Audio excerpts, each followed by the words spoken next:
Some of y'all may be old enough to remember. It's a family affair. Yeah, but this ain't a family affair. This is called kingdom, y'all. You know, and you know, I thank the Creator for my kids. They come and it ain't a family affair.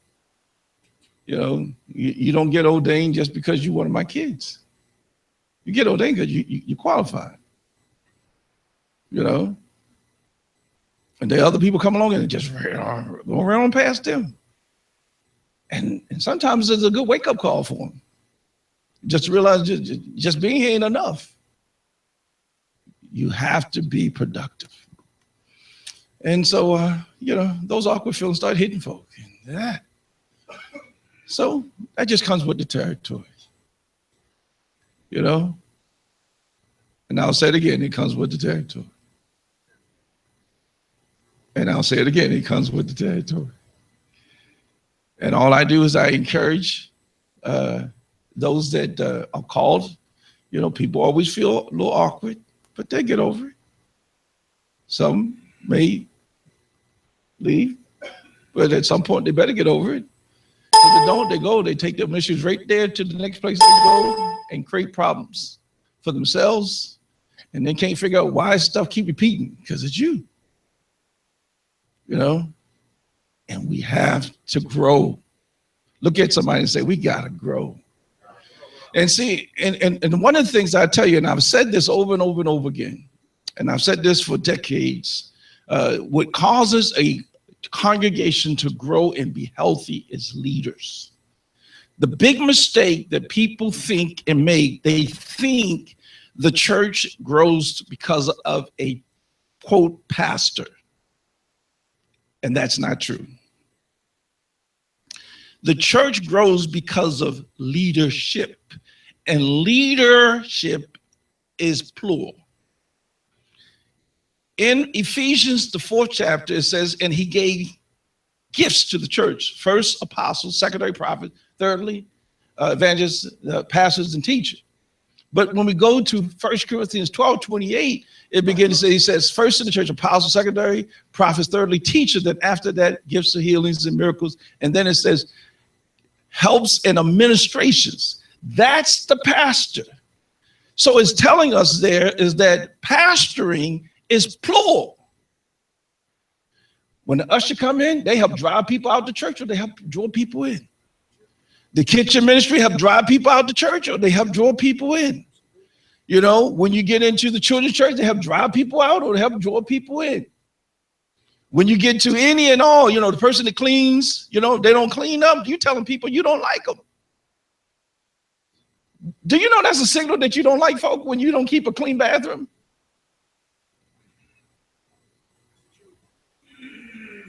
So all aspects of staff, say staff, all aspects of staff is a part of pastoring.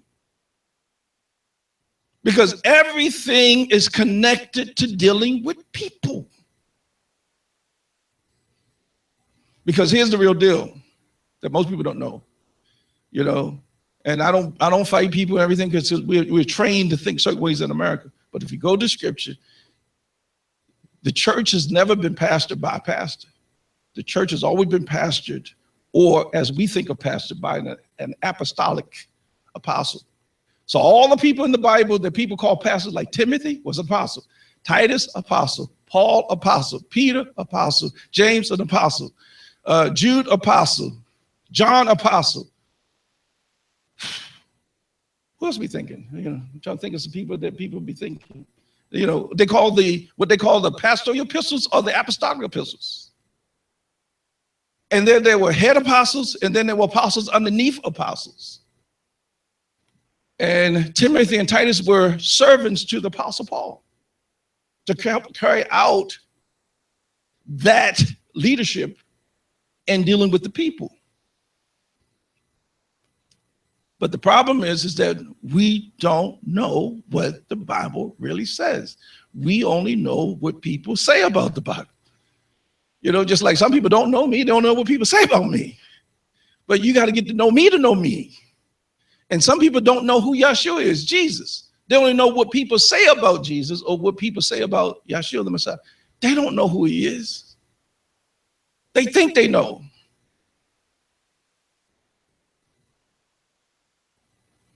Do you know you can live in the same house with somebody and still don't know them? You know, you can be married to somebody and don't know who they are. Can you do the honors? Thank you. Yeah. Right this way. Yes, sir. Yeah. No. I want you to come out. Do you think you really know your mother? You think? You like put that to a test?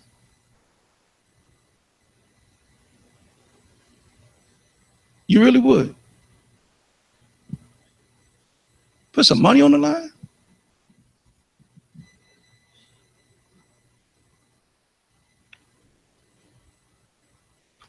You think you know your mother? All right, come here. He said he know his mom. Let me see. All right. First of all, I want you to know I love you, man. Love you, man. Love you, man. Love you big time. All right, just come a little closer. All right. So, because I want to look this way while I look at your mom. How old is your mother? You gotta say it out loud, because some people don't want people to know their age. Oh, you one of those people? How old is it? All right. It had a 7 and a 3 to it. All right. What's the calling? What's the calling? Huh? It says you call to serve the Lord. What's her calling? That means, do you know her purpose? You know, is she called to be a teacher? She anointed to sing? Is she anointed to ministry? Is she anointed to dance? Okay. Is she really anointed to dance? Or she just dance? Do it move you? Do it touch you in a special way? And I think she is, because normally kids will laugh and joke. But we'll joke our parents there. All right? Okay. What do you think is the most important thing that she really, really, really want to accomplish in life? Say it again. He said, enter in the kingdom of God, go to heaven. All right.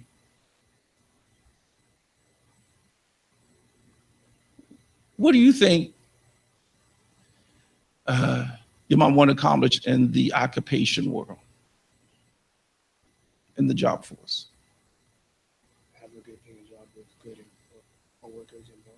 Just have a good paying job with a good co-working boss. It's not a specific area that she would like to work in. Just a good paying job like that. Well, obviously, a job that she likes. A job that she likes and she has no problem doing. Okay, is that true? All right. It seems like you kind of like know your mom a little bit there. You're going to make a good husband, I'm telling you, because you're paying attention. You're going to make a good daddy because you're paying attention. I hope your daddy was a good daddy. But if he wasn't, you're going to make a good daddy.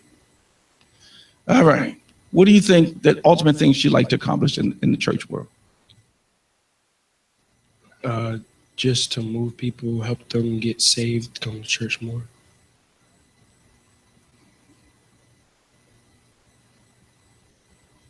I could ask a lot of other questions, even harder ones, but right now, bro, you know your mama. That's all I wanted.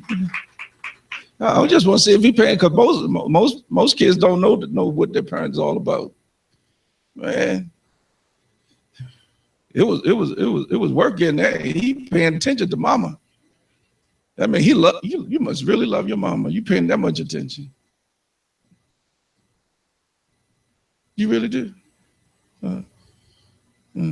I hope during these teen years you stay a good, caring kid and be the good example to your little siblings, because they need you to be that good example. All righty. Amen. Let's give him a hand. All right, so shout out your name one more time so everybody know it. Josiah. Sorry, shout it out. Yeah, I got a nephew named Josiah. All righty. So on that, you put egg all in my face, bro. You put egg all in my face and took my money. I'm proud of you for that, man. I'm really proud of you. Please, I hope some more people put some egg in my face like that. I love that kind of egg in my face. You know, when I'm ready for some pancakes, let it be blueberries. Let it be some blueberries. Yeah. When I go to eat pancakes, man, blueberries inside the pancakes, blueberries on top of that pancake. Yes, indeedy. Yeah. So you like blueberries that much? It's not that I love blueberries that much. It's just they are good. I like them. But they also help you see better. So as you get younger, you need to see. How many of y'all know blueberries help your eyesight? Yeah. All you non-liking blueberry people, that's why you wearing your glasses. No, I'm just teasing. You need to be able to see. All righty. He said you can dance. He didn't say how. You can dance. You do prophetic dancing.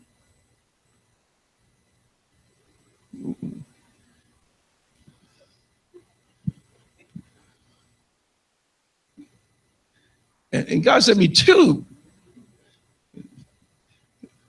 And they both from out of town. Man. We can't. I'm waiting on what the word of the Lord says. You know, there's a lot in there. We're going to find out what it is. You know, we're looking forward to it.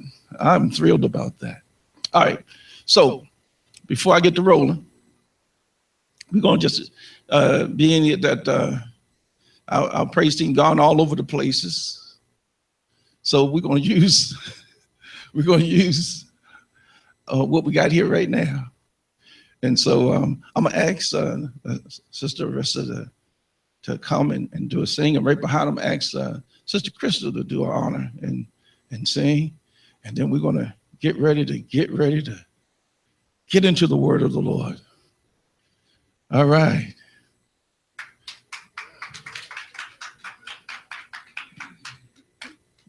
Praise him.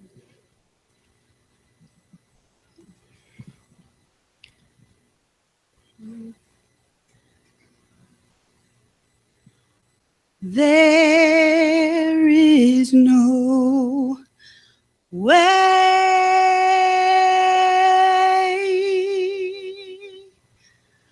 I can live without you.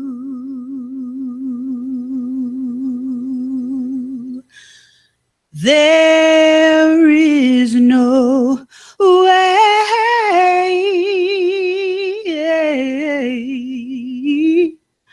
I can go home.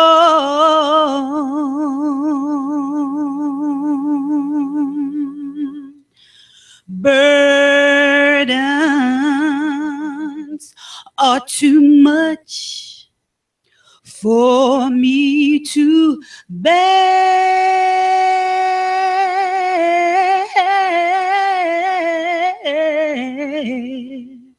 There is no way I can live without you.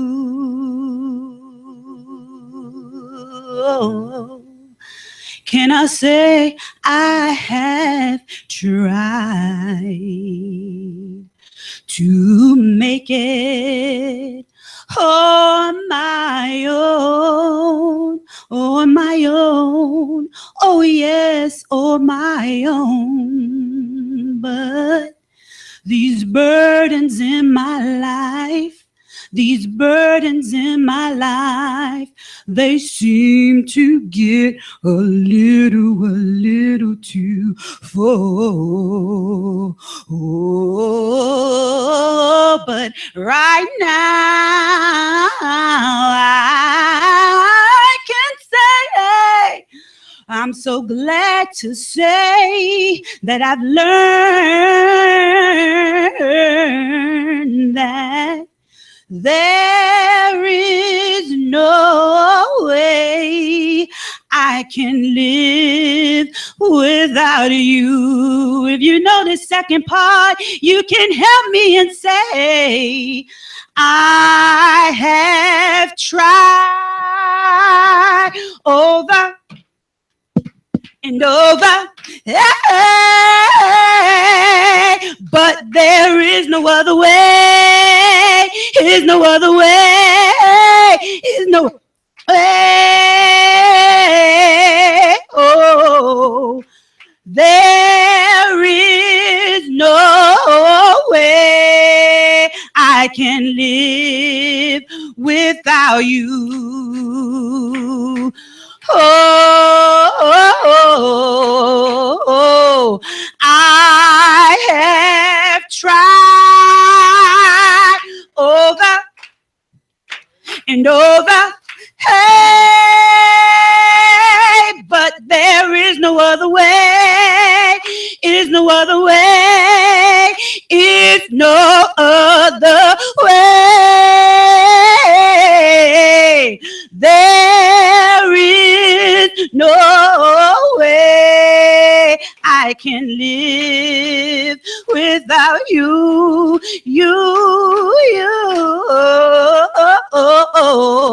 There is no way I can live without you. You wipe away my burdens and tears. Oh, there is no way I can live without you.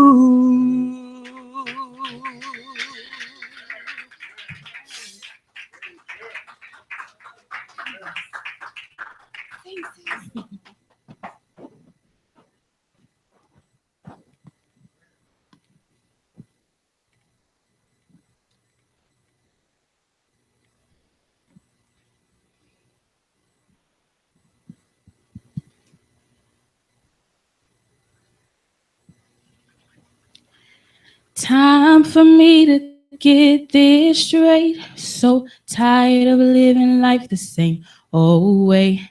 Trials slowly eating away at me. I need a touch from the Lord today. A whole revival. We must reconcile. Said I wanna be like Jesus, delivered, set free. But how can I reach out to someone else when I ain't got it together myself? I'm just stuck playing the cards I was dealt. In my heart, crying out for help. I'm looking for purity, self-control and immunity. Said I wanna be like Jesus, delivered, set free. Make me better. Make me better. Make me better. Better than I was before. Make me better. Make me better. Make me better. Yeah, yeah, yeah, yeah. Better than I was before. I'm looking for purity, self-control and immunity.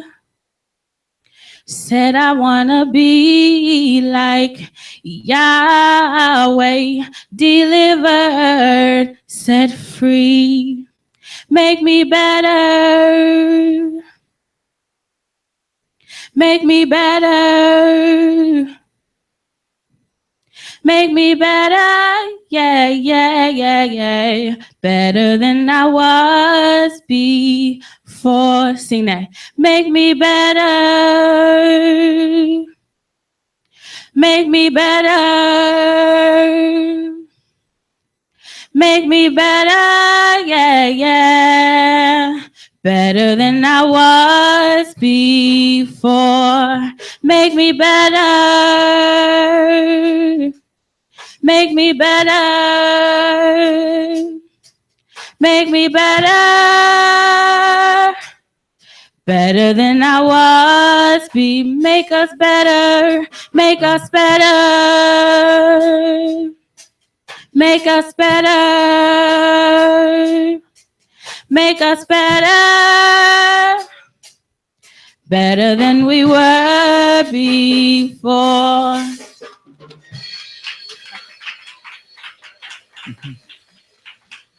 Definitely make me better than I was before, without a doubt.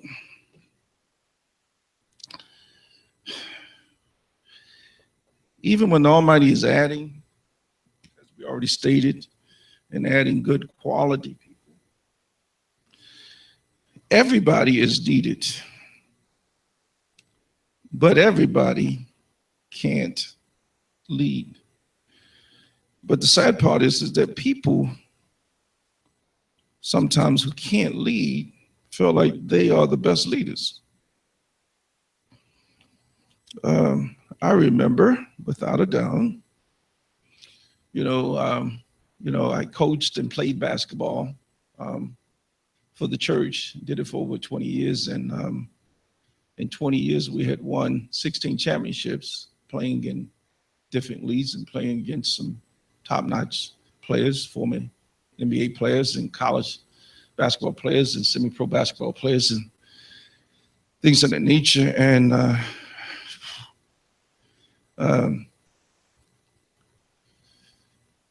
and we had some folk on our squad, and most of the time the kids that we have in church, a lot of the time they didn't play high school ball, anything of that nature. But two of my boys will remember, one of the worst players we had on our team. And so in order to establish, sometimes you have to do this, establish who is your best player, or who is your first option, who's your second, and who's your third. And so we said, who is the best player on this team? And one of the worst players on the team lifted their hand and said, I'm the best. And so you hate to have to do it, but then you have to say, can you all look at the rest of the team? Can you agree to what is being said here? Quite naturally, nobody's hand could go up to agree to it. And so when it went to that extreme, and I said, okay, here's our first option. This is our best player, whether you like it or not. Here's our second, whether you like it. And here's our third. And sometimes you have to establish, if you really want to be effective at playing this game, and even at the game of life, you have to establish what's most important, what's second most important, and what's third most important. And when it comes to your finances, you got to establish what's most important with your finances, what's second most important, and what's third. And so you have to do it. You got to establish what is the most important thing and what is the best thing for yourself. You got to establish that. And if you don't establish that early, this is why so many people struggle financially. And if you don't establish that, this is why we struggle in ministry. This is why it's very difficult. And one thing that I will not do, I will not affirm that which is untrue. It's just not in me to lie. It's just not there. You don't want to hurt people's feelings, but I can't lie to you. Can't lie to you.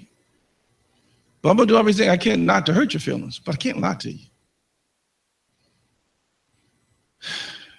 But there are people who see themselves more highly than they ought to, and the Bible talks about that. And we must not see ourselves more highly than we ought. This is where trust comes in. Trusting our Father that's in heaven. Trusting those in authority to know what's best. And we have to trust it even when we don't agree with it. Why did the job keep promoting other people above you and you feel like you're more qualified?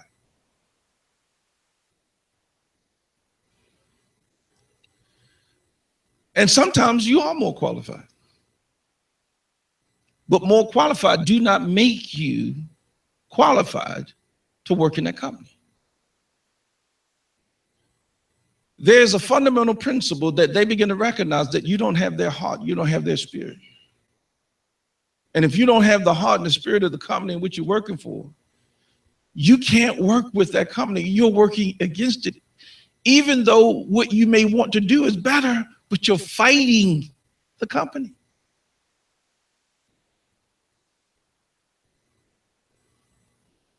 Are y'all listening to me? And when you're constantly warring against authority, even if your ideas are the best ones, they're very difficult to be received only because you're rebelling. You're not working with them, you're fighting them with your ideas.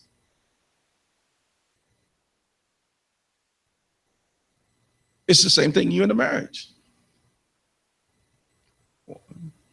Wives say something to the husband, honey, I think you ought to do this. Husbands ignore them. Then another man comes there and says, I think you ought to do this. And he said, great, yes, we'll get that done. And she can't figure out what it is that when a man says something to her husband, he listens, but when she's saying something, he's not. And this is not true in all cases, but I probably would say in the majority of the cases,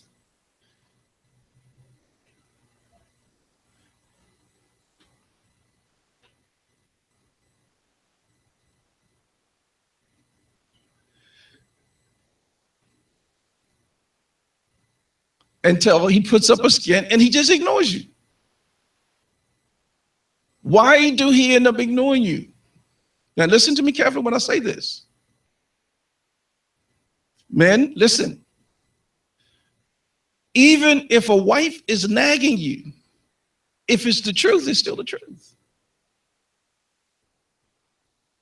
And the thing that you have to come to a place to understand is that even though she's nagging, you must define, is this the truth? Because the truth will always be the truth. And then there'll never, ever not be the truth if it's the truth. But men don't like being nagged. They don't like being poked. They want to be respected.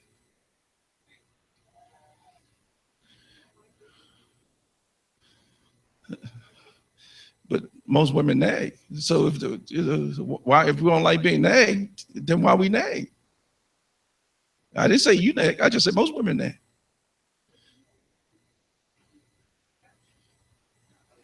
You think it's the perception?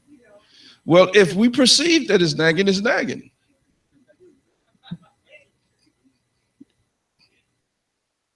How's that not true? Then we need to change the perception. No, that means you need to change the perception that we're perceiving. Yes, you can. You can help. You can change my perception just by doing it a different way. You know, listen, men know themselves. They say, if you do this way, I can receive from you. You know, and they normally tell you, I ain't say all, but most normally tell you, hey, if you do it this way, I can deal with it. But if you go this way, you know, I got issues. And so you need to trust that the man know himself. You know, because when you do this, you remind me of my mom. And that gets on my nerve when somebody reminds me of my mom. Or I don't need to be, here's a famous one. I don't need to be mothered. But women don't want to be fathered either. They want a husband, not a daddy. And men want a wife and not a mother. So this is a common thing on both sides now. But I know it don't feel good when we say the nag part. But let me say it to you this way. Solomon, all his wisdom, this is what he said. It's better to be on the rooftop than to be in the house with a nagging woman. Now, I'm going to ask you a question. How come he didn't say that about the husband? He said it's better to be on the rooftop than to be in the house with a nagging husband. Why? Because most men don't nag. We know there are men that nag, but just it ain't the majority. And here's the issue. The issue is the very perception that she's talking about. Because in her mind, she's not nagging. She's just repeating herself. She's just repeating herself. So it's not a nag, even though she may repeat herself 100, 150 times, 200 times, but it's not nagging. Because in her mind, it is not nagging. But in the man's mind, it's nagging. Now she want to join in. So you know what? You ought to get you ought to get a revelation. Here's the revelation you ought to get. And let God handle it. The revelation ought to get and let God deal with it. I'll say it again. The revelation ought to get, let God deal with it. You know, you keep trying to take matters in your own hand, and God said, okay, I'm going to see how far you can get. Here's the power behind submission to authority. Can I borrow you, brother man? Can I borrow you, Brother Rob?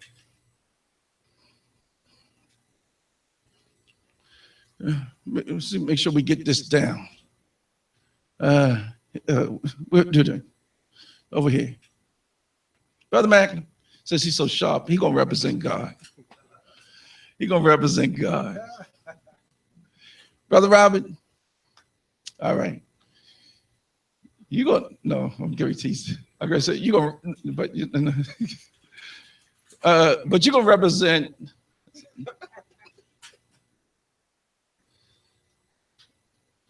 the person that I'm trying to get you to do stuff. You're a good husband, you know, but you're not listening to me.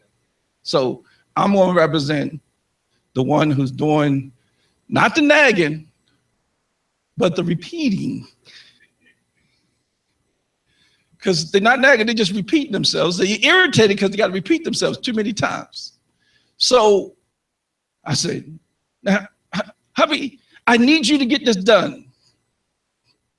You know, I told you yesterday, I told you the day before yesterday. Y'all know what I'm doing. We put our hands, you know, we talk with our hands. Y'all know that, you know. All right. And I told you the day before, told you last week, last month, and you still ain't got it done. And it reminds me of one of my other sons. You can say all those nice things and everything, and he just said, yes, ma'am. Yes, sir. And he don't do nothing. He's nice and polite. Nice and polite. So once you realize you're not getting anything done, and he's not listening to you, here's what you got to do. Get on your knees, talk to God. Now come closer. Talk to God. Come closer. And see, when you get on your knees down, God can get to him. But as long as you're in the way, God can't get to him. Oh, yeah. Amen. So if you want God to be able to get to him, just get out of the way. You still come on, so God can get to him. It's the same thing you're dealing with any leader. Your supervisor on the job, they ain't listening to you. You tell them how it is to make things better. I thank y'all both. You're making things better. You know, you say, oh, well, you know, Pastor, I think that you ought to do this. Supervisor, I think you ought to do this. Boss, I think you ought to do this. You know, all you got to do is just, if they don't listen to your ideas, just get out of the way. And say, God, this will make life so much easier for everybody. Get out of the way and let the Creator deal with them. As long as you're in the way, he can't deal with them. Guess what he's going to do? If I pull them back up, now God got to deal with you. Because now when I'm standing on the way, now he tapped me on the back, trying to deal with me and to get me to do what's right. Why? Because I need to submit first.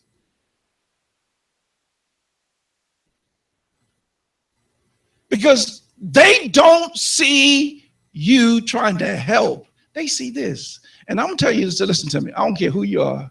You keep doing this to anybody, it's going to get sore. And what they're going to do, protect themselves. And why do they protect themselves? Because they don't like you? No. Because they sore and they tired of the poking.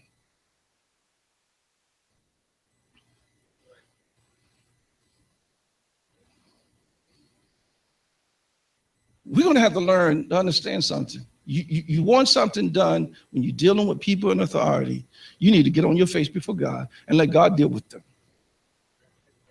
God holds the heart of leaders in the hand. He'll turn it his way where he pleases, whether it be the president, whatever. And listen to me carefully. When we got wicked presidents, it's only a reflection of us. And when you got a poor husband, that's a reflection of you. That's your choice.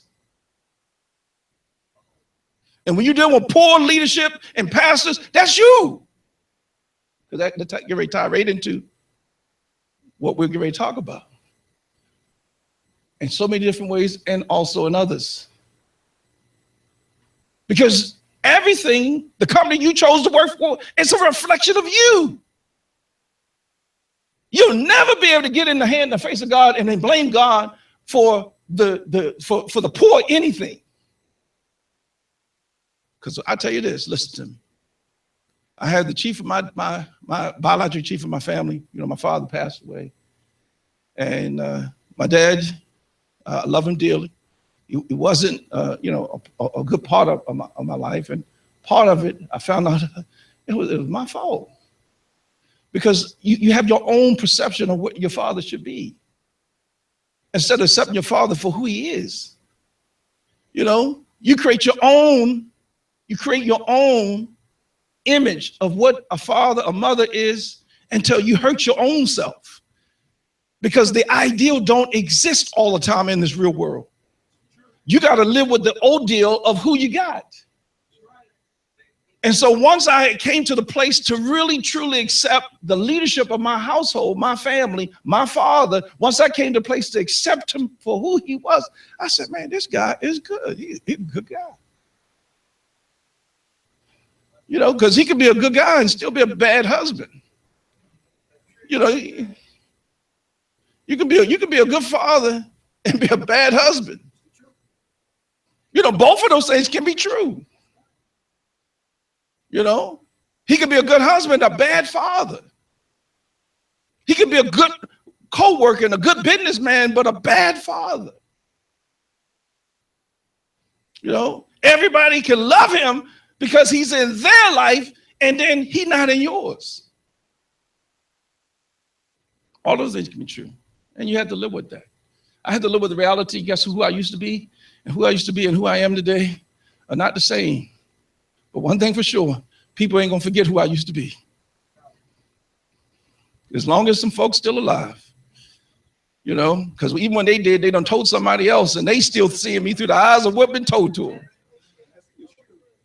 Are you listening to me? So you cannot get caught up in, you know, that and think, you know, and think of yourself only one way. Yeah, I used to be this way. Embrace who you used to be, because that's you. But embrace who you are today in Messiah, because that's far more important. And when I say embrace, I don't mean hold on to that lifestyle who used to be. What I mean is that acknowledge that reality that I used to do that stuff. And I think that's a big problem with a lot of saints that's hurting the church world as a whole, because some of us, I'm talking especially those that really do believe in living right and doing right, until we get so caught up in living right and doing right until we forget how wrong we used to be. You weren't always right. You know, so you need to extend some love and mercy to people that are not right today, because you weren't all right. That's why I don't like to forget where I come from. You know, so I can always use my life to identify with those who were in the same kind of life that I was. So I understand where you're coming from. I was a teenage dad. You know, so I can, when I see young people with teenage, how was that? That ain't the end of your life. This could be a great blessing in disguise, because it causes you to become more responsible. If you embrace the responsibility of raising your child, it'll make you a better person. That's what it did for me. Helped me to grow up and be more mature faster.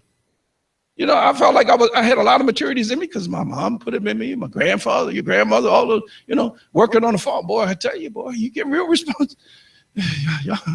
You don't have no clue what I'm talking about until you've done some farm work. I will tell you this. I say it over and over again. After you do farm work, everything else is easy. There's no hard work after you're done farm work. You know, oh, construction work hard. That's what farm people do. And you get paid far less. Yeah. You get paid far less.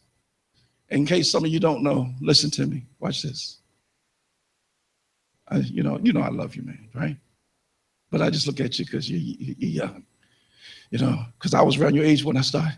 I worked on the farm, you know, and everything. And because I used to work on the farm, they didn't pay me nothing. You know, when your kids, they don't pay you nothing. You eating, that's your pay. You eating, that's your pay. You know, but now I got old enough where I want a little piece of the pie. You know, you get between 12, 13, 14. You want a little something.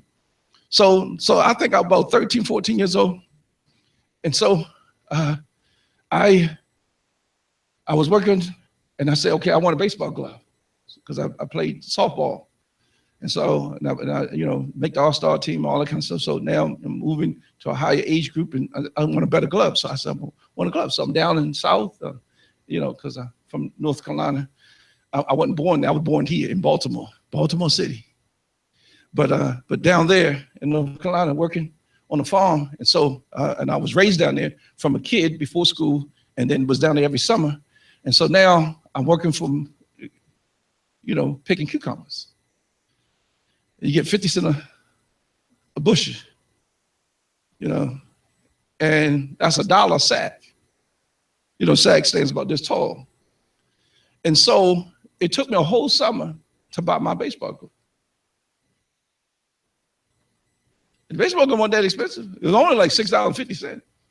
You know, that's back then, y'all. You know, this is, you know, like, you know, over 40 years ago. You know, good glove, you know, leather, the whole bit, all that. You know, I like first base, so I have a first baseman glove. So I make sure I scoop those balls up, because I like being where the action is. So I like first base. I played every field, but I like first base. All right, now watch this. So all of a sudden, my uncle decides that, hey, I need some help because he don't want to do his job. Yeah, I'm saying it. He don't want to do his job. No, I'm on YouTube, so I know, you know, family, anybody can watch it. Yeah, he don't want to do his job. And so he's the supervisor of the gas station. So he gets me and my cousin to work the shift from 7 p.m. to 7 a.m. so he can run and do what he do. And, you know, we don't get top pay, but we get paid. But here's the deal that sealed it for me. I made enough money in one day to pay for the glove. Where I worked the whole summer, bending over, you know, gotta get past snakes, everything. if you know, yeah. And it don't be just garden snakes. It'd be some poison snakes out there. You know, when I was a kid, I played with them. Now I done grew up in the city, I run from them.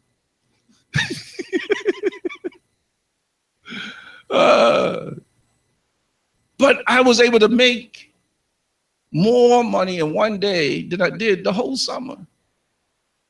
That cured me. I said, no more in the field. I'm getting a job.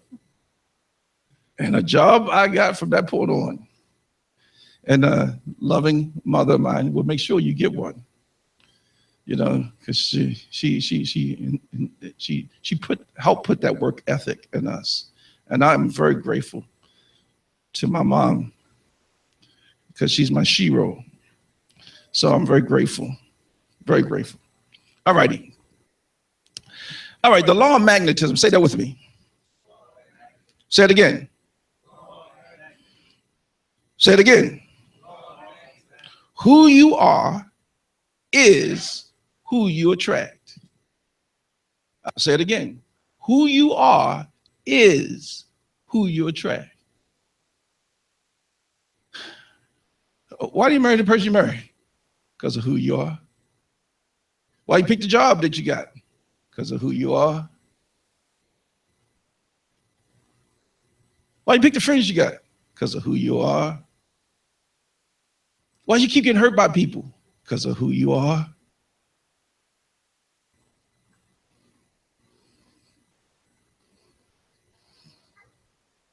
Believe it or not, who you get is not determined by what you want. You want a good husband, but keep picking no good ones. You want a good man, but keep picking no good man. I'll say it again, believe it or not, who you get in this life as a mate is not determined by what you want. It is determined by who you are. As he thinks in his heart, so is he.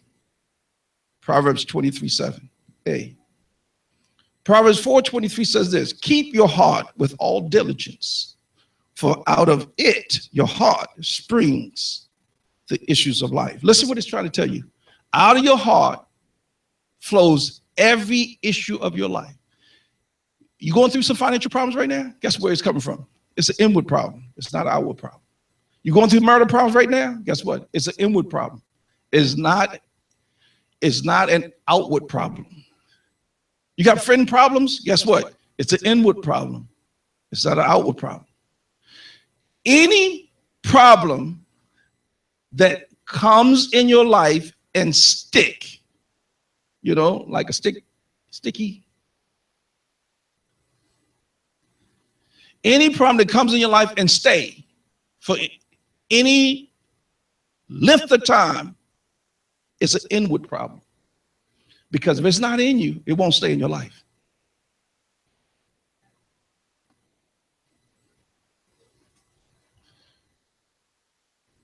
So this principle I'm talking about not just applies to leadership, it applies to every aspect of life.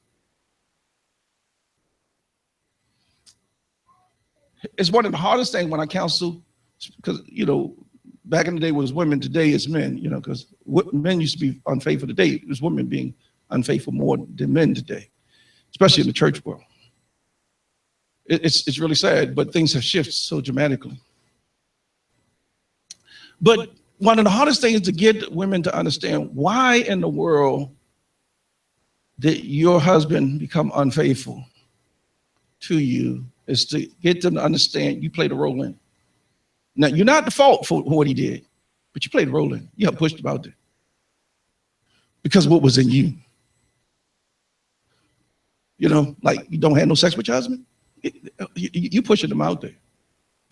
You're nagging them like crazy, you know, or you keep repeating yourself over and over again. When he keep telling you, I don't need that, you keep poking me, you know, and you're pushing them out there. You know, and the list goes on and on and on, different ways that you can do that, and the reverse for men as well. Because one of the things that help push females out there is not the fact that a man is not a good man. because you can be a good, hardworking man. Listen to me. Listen to me. Men, listen to me. What pushes a lot of females out to do what they do, it's not in every case. It's not all case. But this is some of the cases.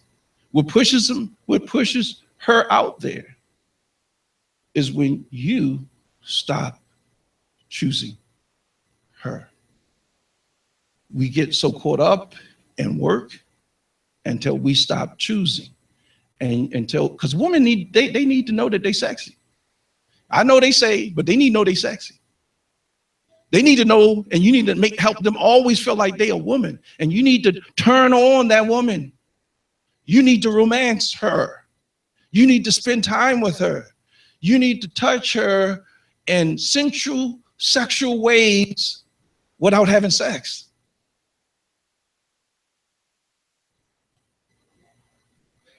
Instead of just come home and flop down, I'm tired, and sit down. What's for dinner?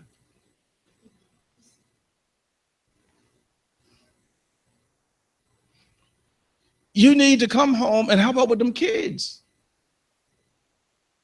Help them with their homework. How about if you don't cook, at least help out washing the dishes. All of those things are sensual and sexual to a woman. Why? Because all of life is connected. Listen, whether you like it or not, all of life is connected to sexuality, especially in a woman. When you touch her in meaningful ways, that you done deposit a coin. You know, chicken. You know, you want to get you want some of that love at the nighttime. You know, keep making the right deposit in the daytime, and chicken. Hey, instead of you got to run after them, they start coming after you. Make them right deposits. But see, when it's not in you, you're setting things up for disaster. Are you listening to me? You created that and didn't even see it. All you see is, I'm a good man. I work hard. I go to work. I come home. And that's about all you're doing. And you can't see that you got a woman there that need to be attended to. You need to go back and let her become your girlfriend all over again. Because when she was your girlfriend, you chased her. I'll tell you this, when things weren't going good, and I said, man, I'm tired of this. I was looking, hey, girlfriend. I started calling her back, girlfriend. Forget wife, girlfriend. Go back to the girlfriend, because that's what got you, in the marriage. So go back to girlfriend.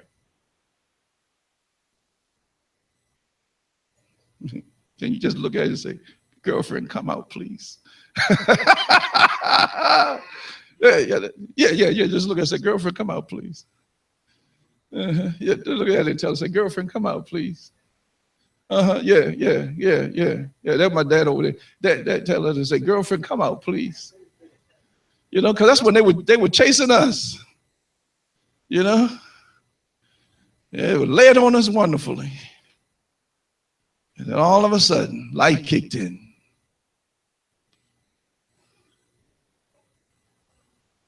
Yeah, she ain't here, but tell your wife, say, girlfriend, come out, please. Come on out. I see you in there. Come out.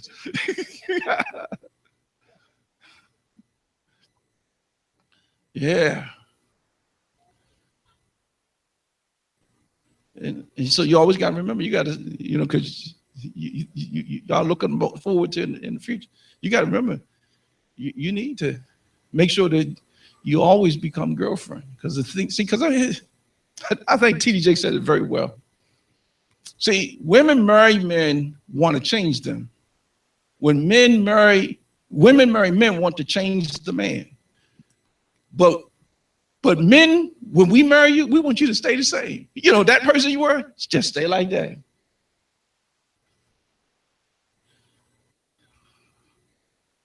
Hello, y'all.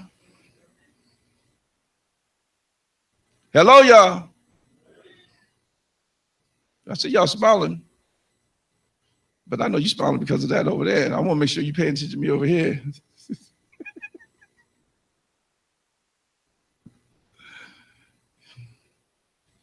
You know,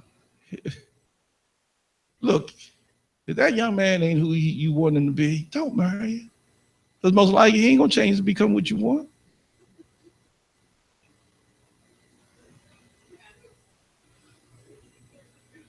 I know you say you change because he fine.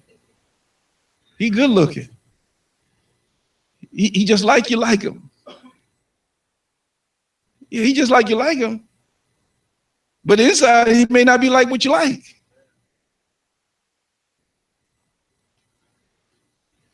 Most men do not try to change the woman. He just want her to just keep being the same person she was that he married. But here's the deal.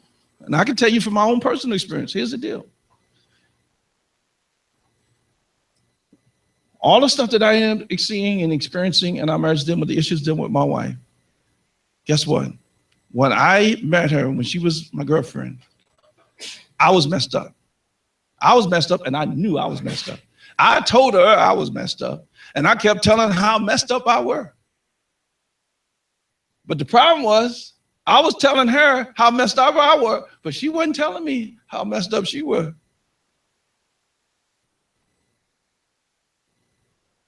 And so when we got into the marriage, and then I started looking at all the issues that start popping up in the relationship, I began to understand how come I end up choosing. Why? Because I was messed up. I knew it. She was messed up, didn't know it, but we both were messed up. Why? Because what's you pick based on what's in you.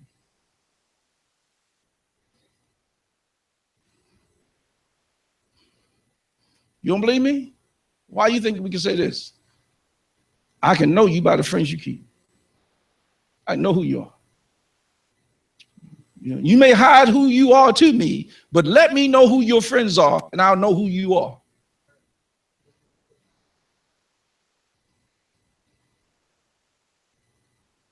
Are you listening to me?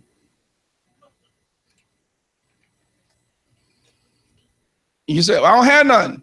They still let me know who you are. I know who you are because you don't have no friends.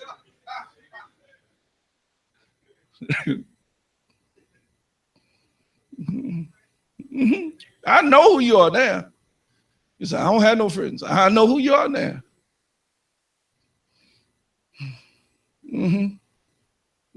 Because that says a lot too, not having no friends.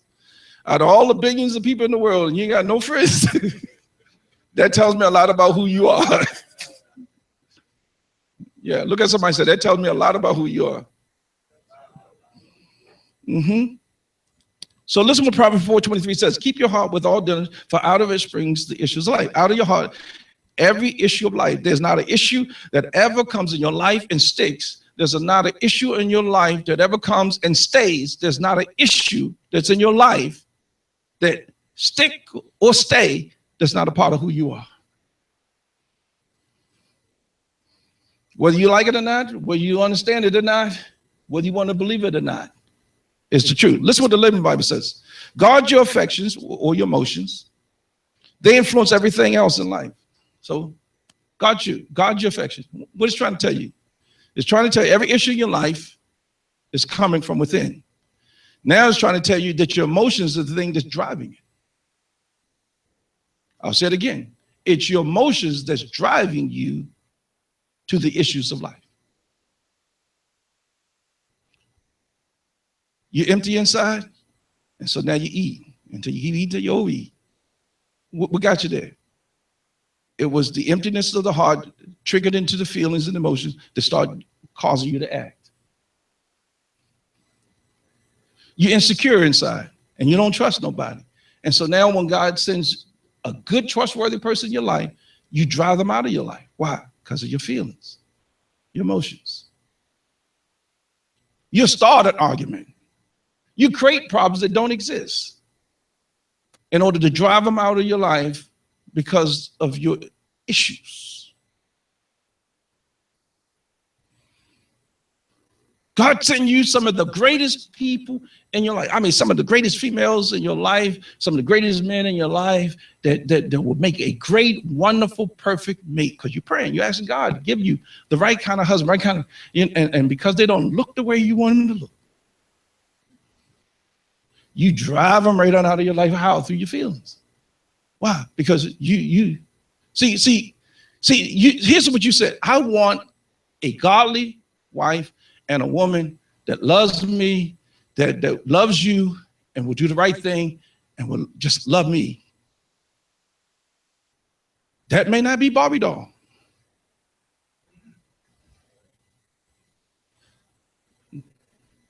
That may not be Ken. You know, Barbies, there's Ken and Barbie. It may not be Ken. You want tall, but what might be best for you is short. You may want dark, but what would be best for you is light skin or even white.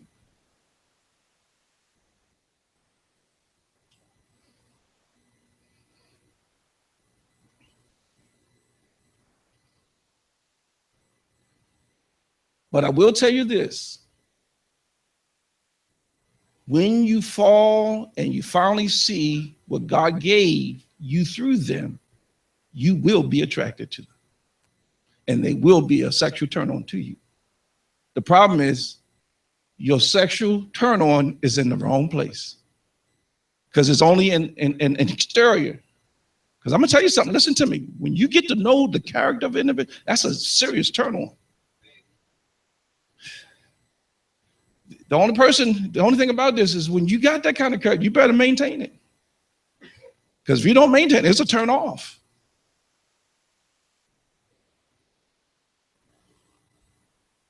Beauty comes in so many different ways. And the thing of it is that sometimes we don't know what we really like and what we need because we don't know ourselves because of the issue that's inside of us. And we're not attracted to the real thing that we really want. We're only attracted because of the issue in us.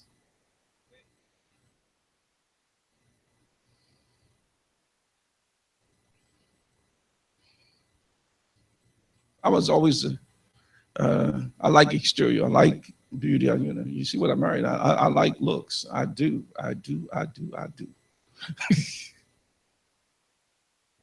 But one thing I learned counseling, some of the finest females got some of the greatest issues. Mostly all of them. Messed up some kind of way. The finer they are, the more issues they got. And you know what creates a lot of issues in them? Is that they are hated and despised because they are good looking. And it creates so many issues until they're so fine, until it's hard for them to get a good man because everybody thinks she already got one. And then when you finally do see her marry somebody, and then you say, man, what was she seeing in him? Because he had the courage to approach her and to be a part of her life. That's what I learned, boy. I learned that one a long time ago, boy. When I was 15 years old, boy, I learned quick. I can have any woman I want, boy. Any. I know that sounds arrogant, but that's how I felt. I got any woman I want. Because I learned one thing in talking and dealing with females. It wasn't about looks. It's how well can you touch them? And some of them, you don't want to touch them with a 15-foot pole. All of their fineness, you don't want to touch it. I never forget, I was in 6th grade. This young lady wanted to go with me. She was a good-looking girl, too. Very good-looking girl. And I looked at her, and I said these words to her, and I only said them the best I could. I said, you are the ugliest good-looking woman I've ever seen in my life. Because her character was terrible. Can you be ugly and good looking at the same time? Yeah. Yeah.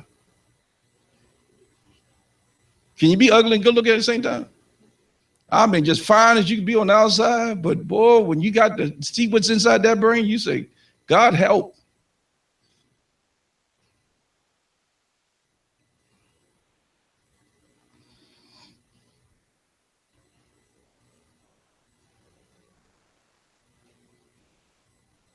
It's very vital. Character. Even as a 15-year-old, I realized how important character was. Character. Look at somebody say character. Because listen, looks is appealing to carry on your arms as a trophy, but it ain't wonderful enough to live with. You need some character and that good looks to live with them, because there's a difference. There's a difference between personality and character, because we get attracted to personalities and we lose sight of character. Personality you hang out with, you marry character, because you can live with character. But one thing you can't live with is a character. Just make sure you got that character part together. Are y'all listening to me? All right. Today's English version says this: be careful how you think. Your life is shaped by your thoughts.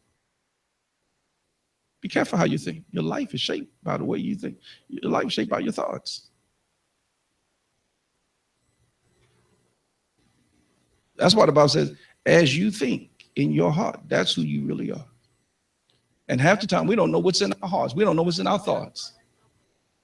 You know, we got wounded, buried that. Got hurt, buried that. You know, got disappointed over here, buried that. And we kept burying stuff inside of us, and we just forget about it. But it's ruling us. It's controlling us. It's dictating our life, and we have no clue.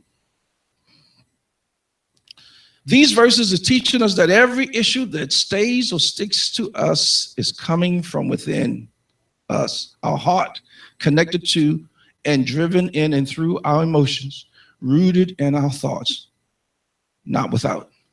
David attracted people to himself who were like him, distressed, without money, and discontented. But the anointing came on his life and allowed him to rise to prominence, to become king, and all those who were connected to him became leaders in the kingdom. Because guess what? The Bible says, righteous people must choose their friends wisely, at least the wicked lead them astray. Bad company ruins or corrupts, ruins good behavior or character. But good friends develop good character.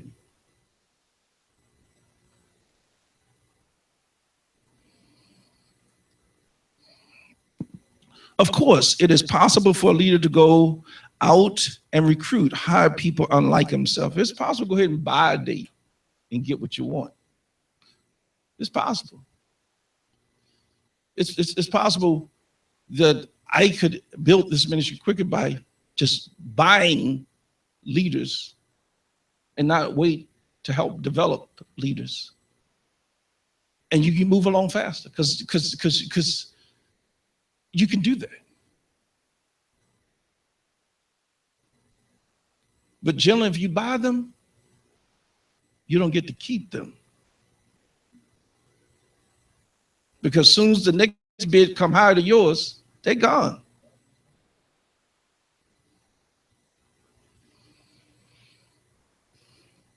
So it's very vital to take the time to try to develop, and that's not easy, developing leaders.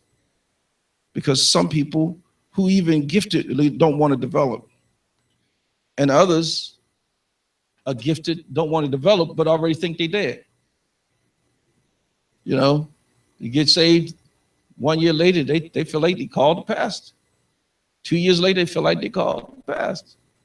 3 years later, they feel like they're a prophet. 4 years later, they feel like an apostle. You know, this is what's creating so much problem in the church world.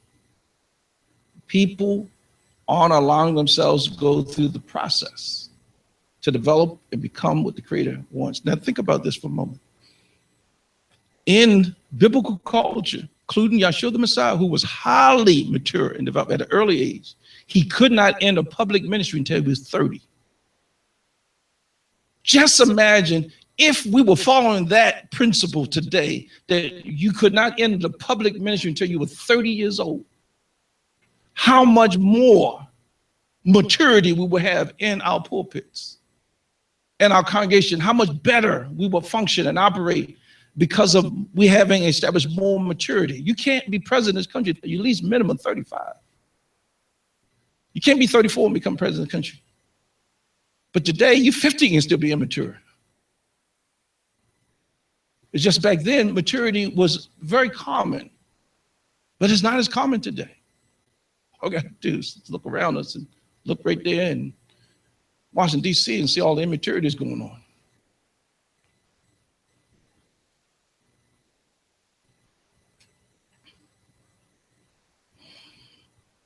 So it's possible for a leader to go out and to recruit and hire people unlike himself. Good leaders know that one secret to success is to staff people who are strong where they're weak. Understand, these people are not the people he would naturally attract. The people you attract are similar in attitude, generation, background, values, and or life experiences. And that's a hard thing for people to understand. You don't want to marry nobody just like you. They laugh everything just like you. You know, you want somebody that balances you out. You got to look at marriage like a good business deal. Y'all going into business together. And y'all want to be successful in this business. In order to do so, you do need somebody that, now if you're a very serious person, you need to, you need that person, balance you out. But if you don't need two serious people together, well, who's gonna balance you out? You know, you need, balance is the key to life. Look at somebody tell them that, say balance is the key to life. You know, they like to say, oh, you know, all work and no play is no good, but all play and no work is no good either.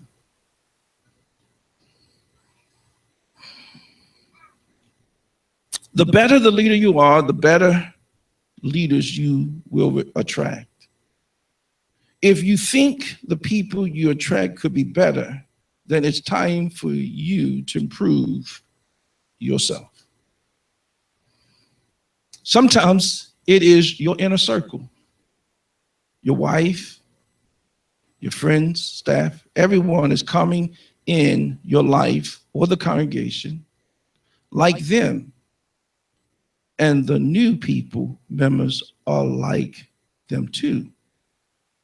Get the inner circle to change for the better, lifting the law of the leader in their lives, and the followers will change for the better. I want to make sure you understand that. Sometimes on that job where you're at, it's not the boss. It's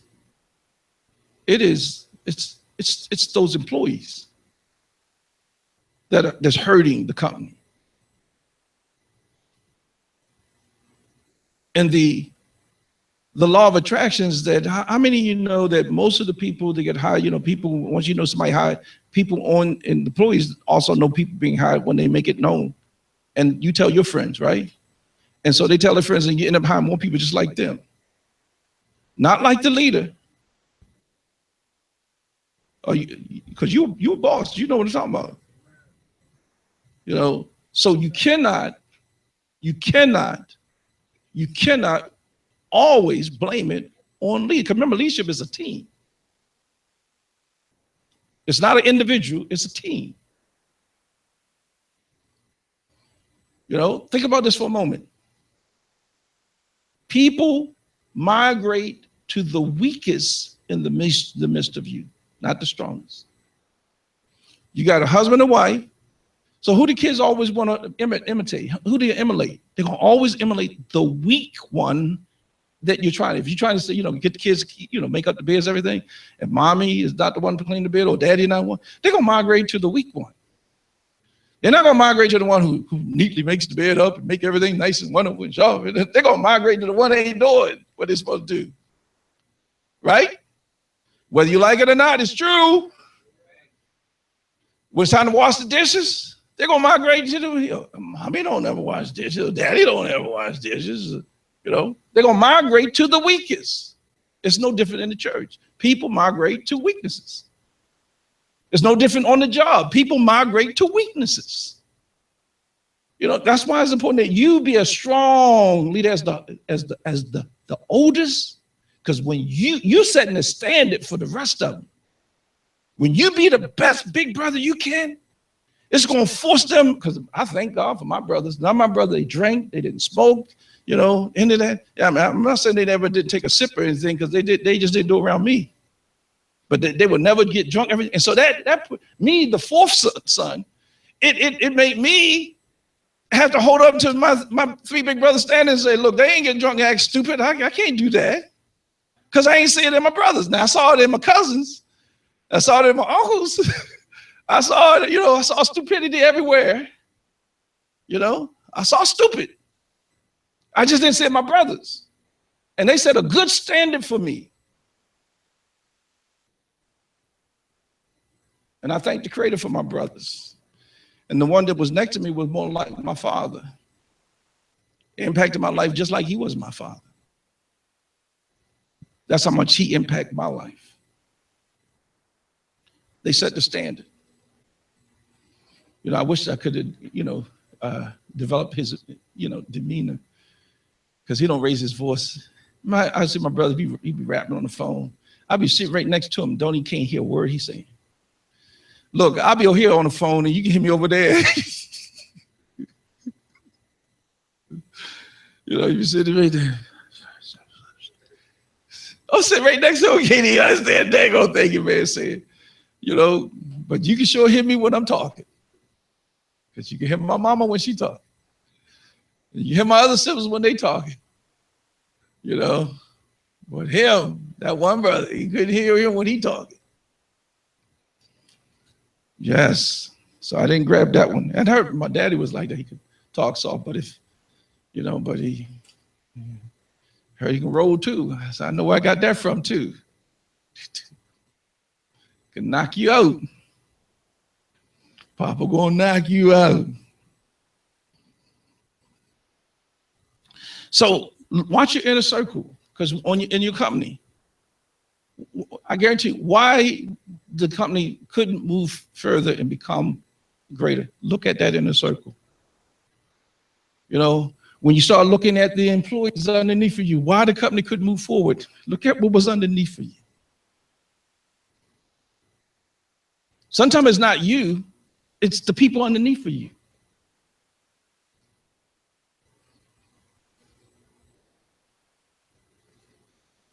Look at your inner circle. Why you're not financially better off than where you're at, look at your inner circle.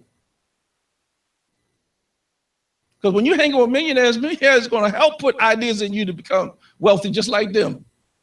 But when you hang in with some poor brothers, they will help you to think poor and keep thinking poor. Whether they're your family or your friends. Look at your inner circle. Look at somebody and say, look at your inner circle. Because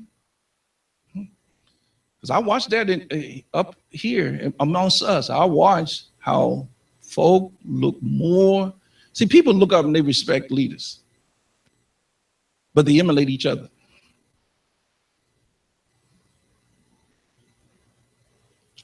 I found out over the years, most of the folk, including the ones that were closest to me, did not like hanging with me. Know why? Because the way I lived always kept challenging them.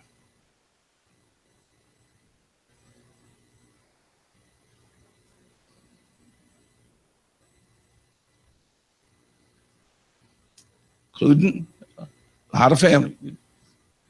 Oh, they hang at a party, hang at, the cookout and everything, but when it comes to hang around your regular, you can't do it. Why? Because you're always challenging. You know why? Because you're always challenging yourself. To be better, to do better, to think better. And guess what most people don't want? They don't want to be challenged. They want comfort. Leave me alone.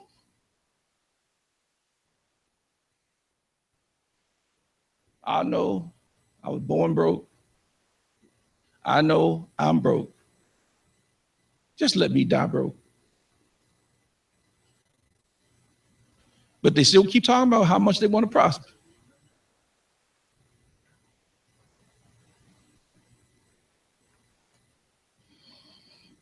Mike Bergdorf gives us some statements that will help us understand what kind of people we will reach.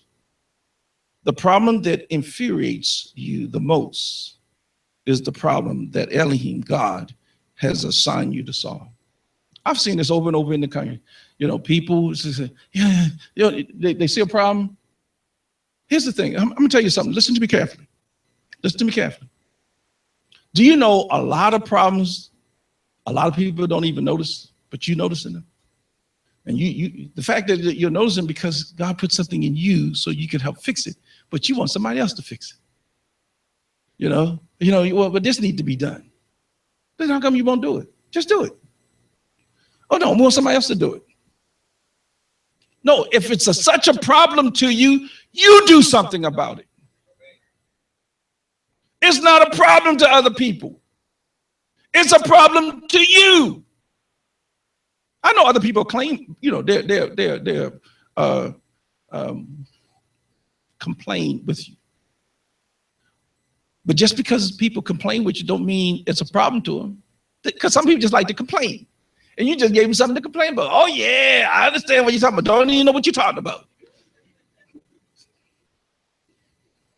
No, I know I've been in church too long.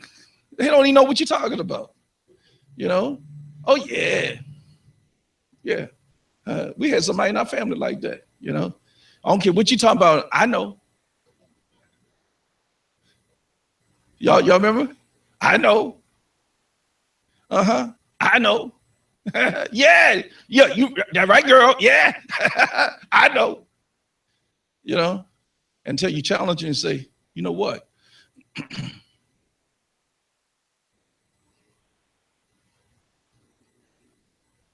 I say, see, you don't know. I know.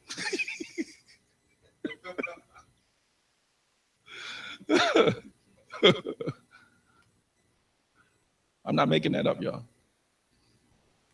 Y'all people in life just like that. And I know more than one of them. Just like that. They'll complain right with you and don't even know what you're talking about. You know? Now watch this one. Here's something else he says. Those who unlock your compassion are those to whom you have been assigned. Those who unlock your compassion are those to whom you have been assigned. Remember the first one? The problem that infuriates you the most is the problem that God, Elohim, has assigned you to solve. What is you don't like? You still waiting for somebody else to fix it, don't you? And then have you noticed? And nobody fixed it.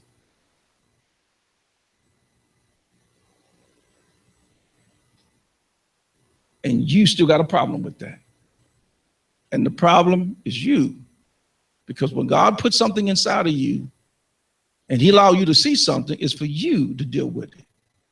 It's not for the next person, it's for you.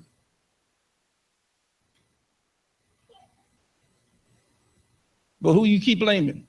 Others? When you need to blame yourself. Because it's in you to fix it.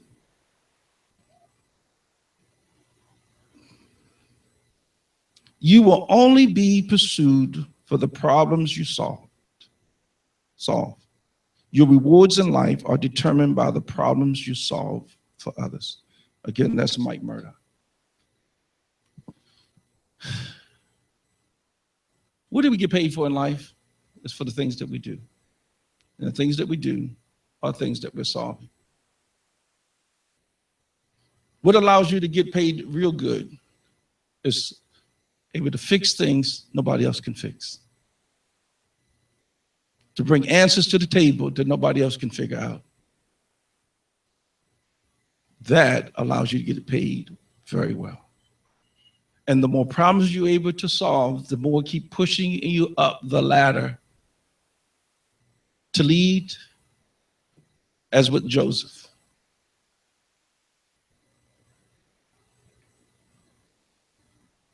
So here's the thing that we all need to ask the Creator to do in us. Ask him, help me be a problem solver. Father, help me not create problems, but help me to solve them.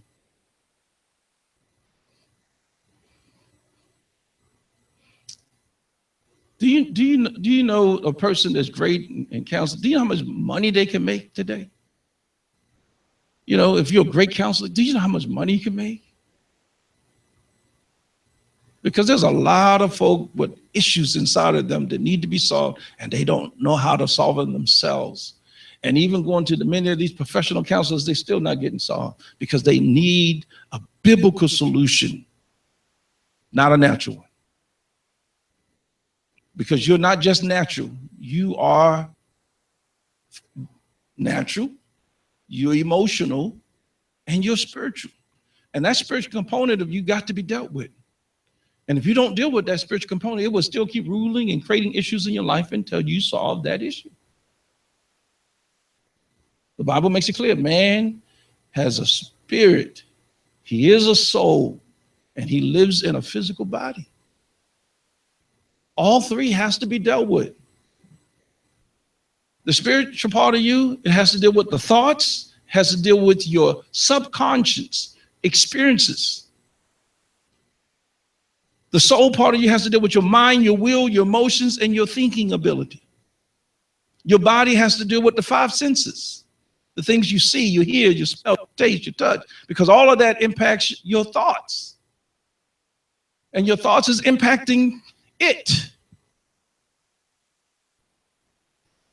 Everything is wired together as one. Man is not three, he's one. And God is not three, he's one.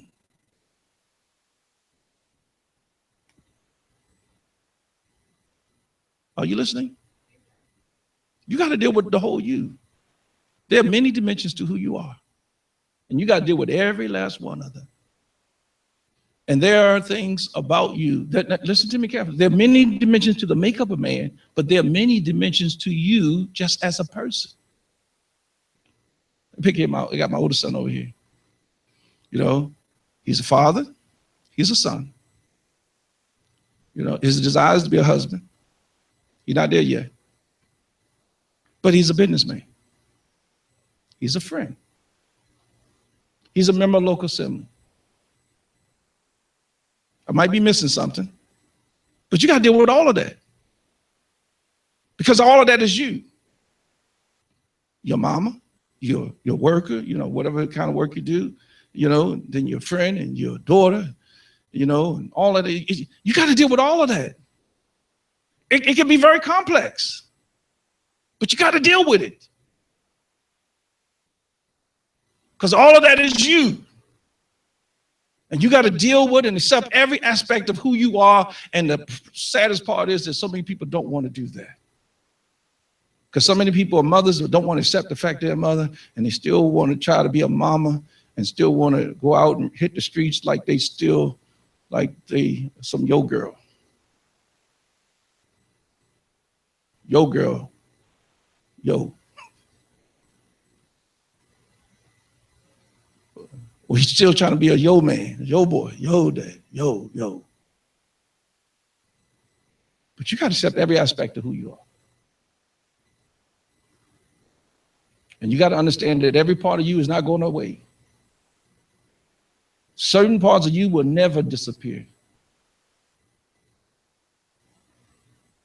Being a father, being a husband, being a friend, being a son or daughter, and certain parts just never disappear. And you got to accept every last part of that, and they can get all crowded up in there, get super confused. It can almost make you get depressed at times. But the reality is you got to still deal with every aspect of who you are.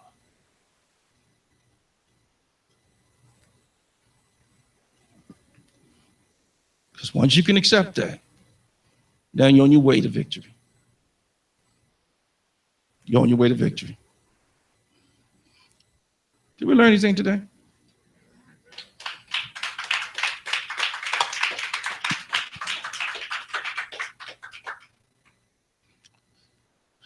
Who you are is who you attract.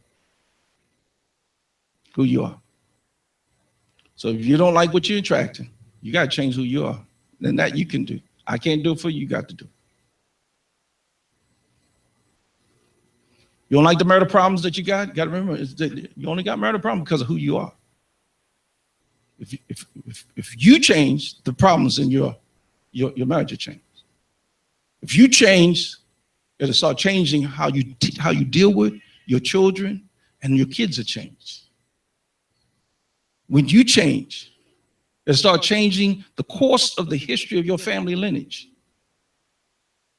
Because certain things that are happening in your family is repetitive. It came from grandma down to mama, down to you, and you pass it on to your kids.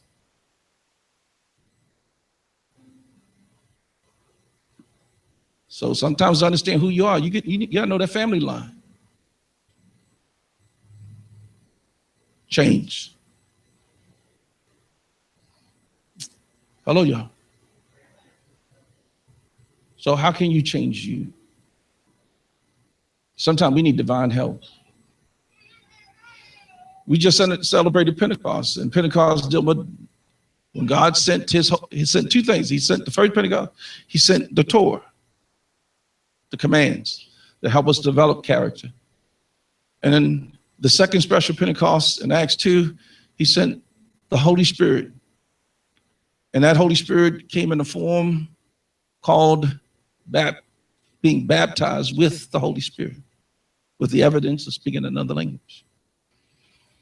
And it gives you a dimension to help you in a way that you can't. And even though you can't do independent of it, I'll say this to you. And when I say this, I say with love and respect. And I know, people watching. But if you really pay close attention, you'll see there's a difference between those that are baptized in the Holy Spirit and those that are not. All you gotta do is watch television. Watch those that don't believe in it. They sing and sound wonderful. But watch those that believe in it and practice it. You'll see a different presence, the stronger that comes to that television from those who have it versus those that don't.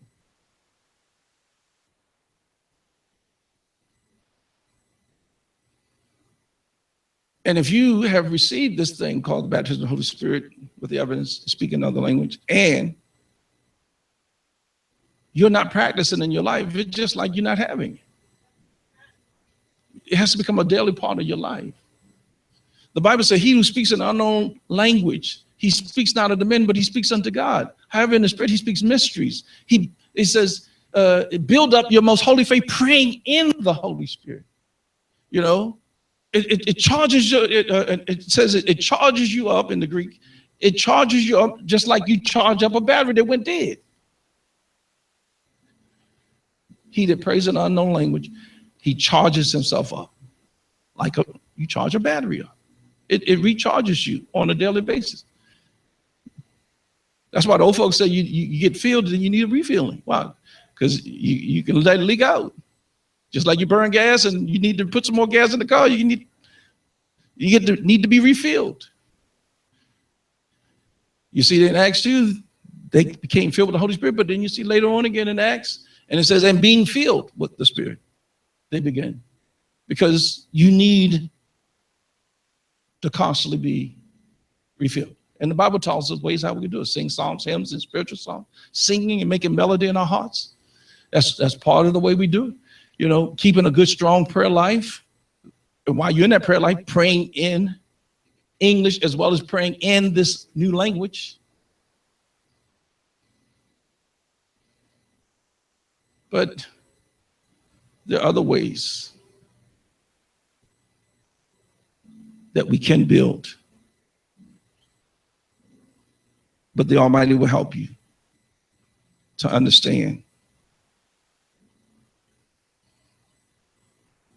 So if you have not been baptized in the Holy Spirit, I would encourage without a doubt that you open your heart to receive. And I would encourage, that's one way to help bring about some changes in you that you can't do on your own, is to let this divine power come in your life.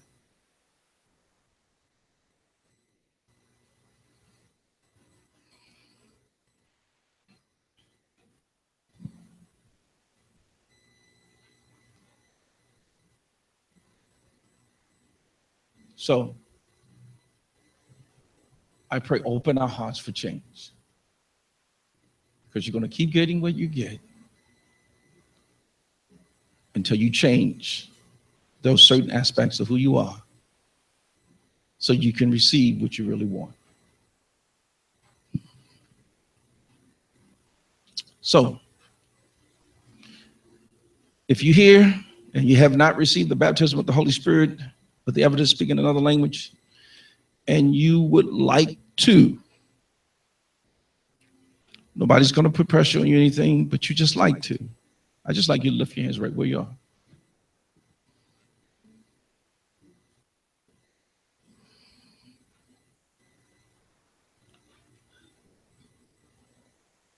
Because all I'm going to do is just pray for you.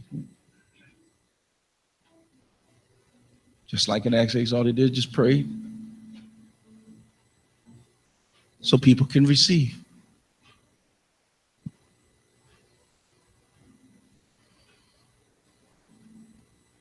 If you're here and you're tired of life being the way it is, and you want things to, if you want things in your life to change, you got to change.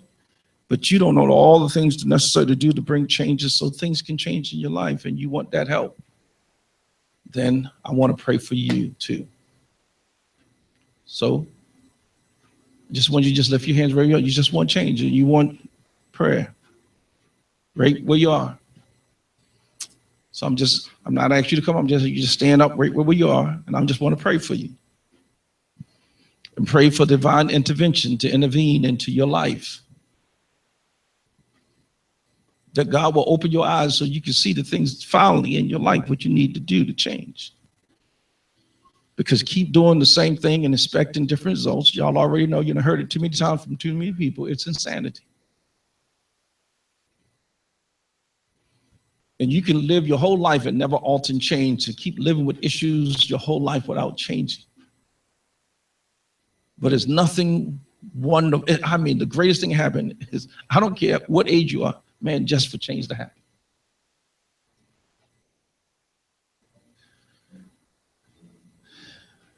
And I remember in my early years, I did the things that should change. And just because you do things to change don't mean that things don't have to be dealt again to change. Because I remember in my early years, I kept confessing, doing things to get things changed, talking, expelling. Because the Bible said, confession falls one another, so you get healed.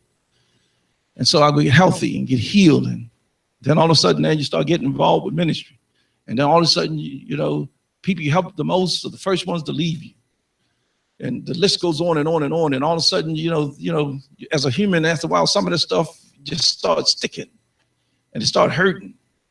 You know, you start dealing with marriages, and they start falling and crumbling until they start affecting you. You're hurting until all of a sudden now you crying over other people's marriages because it's affecting and hurting you so bad because you're constantly dealing with others, until now you get wounded, until you're getting hurt from other people's stuff. And now you got to go through this cleansing to get free, because if you don't, you're impacting too many people, because now you messed up again. And this time you didn't mess you up, other people messed you up. And you let it happen.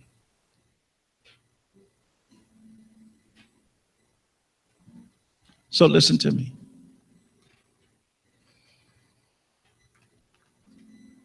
The Creator will guide you out of this. You just got to be open to hear. Say that with me. Say, Father, I am open to hear. Because I'm telling you, the key to everything about life is to hear the voice of God and then obey it. Whether you see it in the Word or whether you hear Him talk to you personally, because God still talks today. But when He talks, you got to hear and then you got to obey. So, Father, in the name of your Son, we take authority over flesh. We take authority over feelings and emotions that have dominated our lives. We take authority over bad experiences from rapes and molestations, from bad church experiences, from bad job experiences, from bad family experiences. Even wounded from things that happen in the communities. We take authority over the hand of the enemy that has been using these things to keep your people bound. We break Satan's power and we command him, loose his grip, and we release the anointing of your Holy Spirit so they can hear your voice and they can obey it, and you can guide them out of their issues through obedience.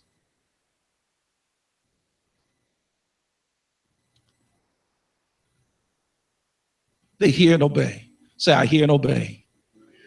Say, I hear the voice of the Good Shepherd and obey the voice of the Good Shepherd. I will no longer yield to my feelings. I will no longer yield to my flesh. I will no longer yield to the circumstances or the situations or the people that are contrary to your word. I will listen to the Good Shepherd, because the Good Shepherd cares and he loves his sheep. I am a good sheep, and I'm following the Good Shepherd. And I thank you, Father. I hear your voice and I obey it. Now, I do want you to, while you're keeping your mind on the Almighty, I want you to, he start talking to your mind. And he starts stirring up stuff. Because some of you, you're going to find that he's going to start stirring stuff up about your childhood and your teen years and your young years. And he's going to start stirring stuff up, and you got to deal with it. You can't ignore it. You can't ignore it. You got to deal with it. He's going to start showing you the root to your real problem. No longer dealing with the fruit, but deal with the root.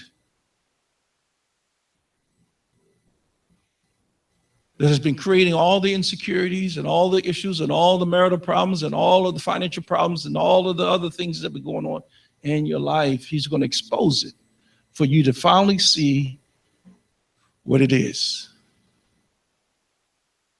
And I want to tell you something. It can be real painful to see the root issues of your life. Say, Father, I thank you. You've not given me a spirit of fear, but a spirit of love, power, and a sound mind. I'm not afraid of my past. I'm not afraid of the pain of my past. You made me an overcomer because I overcome through you. Your word says, whatever's born of God overcomes this world. I've been born of God. And I thank you, I overcome this world. That means everything in this world. I overcome rapes and molestations, verbal and physical abuse. I overcome marital, spouse abuse. I overcome parental and grandparent and all of the other kind of abuse. I overcome by the blood of the Lamb and through my own testimony. I thank you. As you unveil things to me, I will expose it, because your word makes it clear. I cannot overcome anything I'm unwilling to expose. I don't have to expose it to everybody, but I must expose it to somebody. I will expose the darkness that's within me. And I would do it as often as needed, not through complaining, but to cleanse my soul, to free my spirit so my body can become healthy and complete in you. I say in the name of Yeshua, I'm a healthy person. I'm healthy spiritually. I'm healthy emotionally. I'm healthy physically.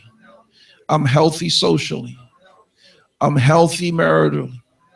I'm healthy as a single. I'm healthy sexually. I'm a healthy person. And I thank you for health being a very vibrant part of who I am. In the name of Yeshua the Messiah. Amen.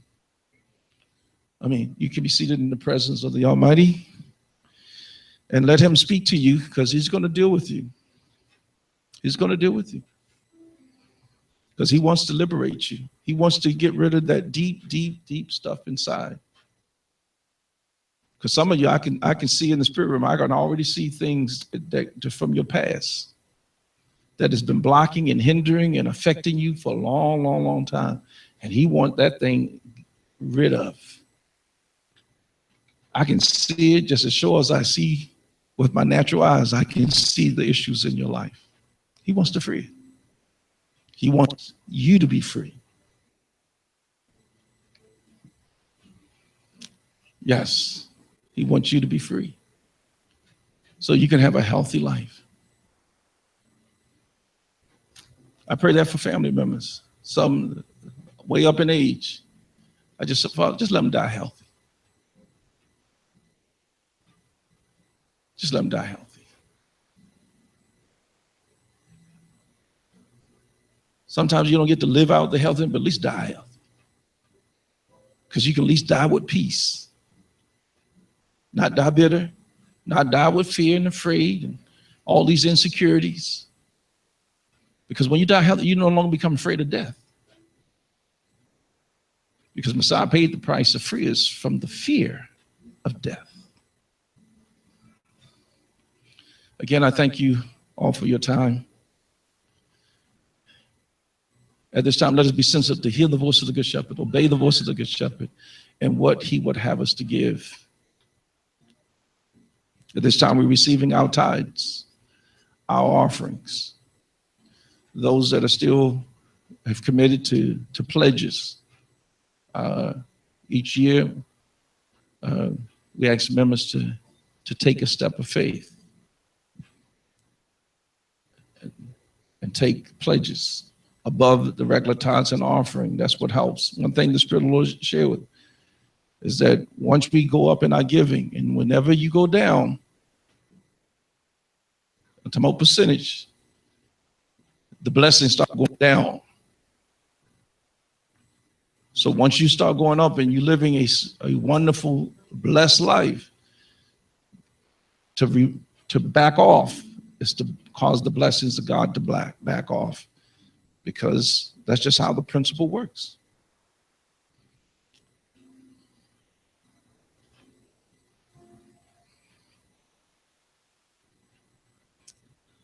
Minister Sheila. Again, keep in prayer, and which is a good thing for some. We have a lot of people graduating. This is graduation season, but also with some of our staff, this is their wedding anniversary.